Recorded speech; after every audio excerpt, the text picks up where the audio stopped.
បើសិនខ្ញុំប្រាប់អ្នកនរគ្នាថានេះមិនមែនជា ice latte តែវាជាកាហ្វេខ្មៅតែអ្នកនរគ្នាជឿអត់អញ្ចឹងតោះមកមើលវីដេអូនេះជាមួយខ្ញុំទាំងអស់គ្នាថាជា drink អី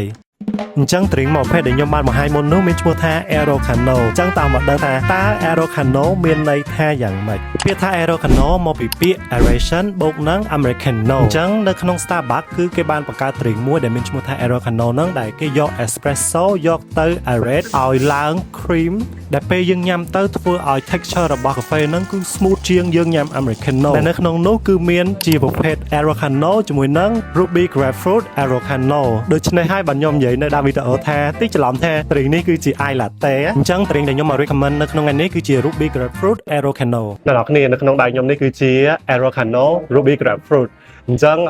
នៅក្នុង Starbucks គេមាន2មាន Aerocano ដែលថាអត់មានស្ករគឺជាកាហ្វេហើយមួយទៀតគឺ Aerocano Ruby Grapefruit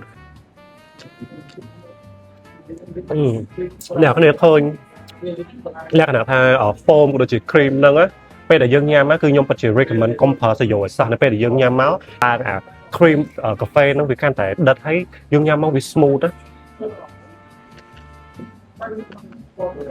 អញ្ចឹងសម្រាប់អ្នកដែលគាត់អត់សូវចេះញ៉ាំកាហ្វេក៏អាចញ៉ាំបានដែរដោយសារតែវាស្រួលញ៉ាំមែនតើហើយ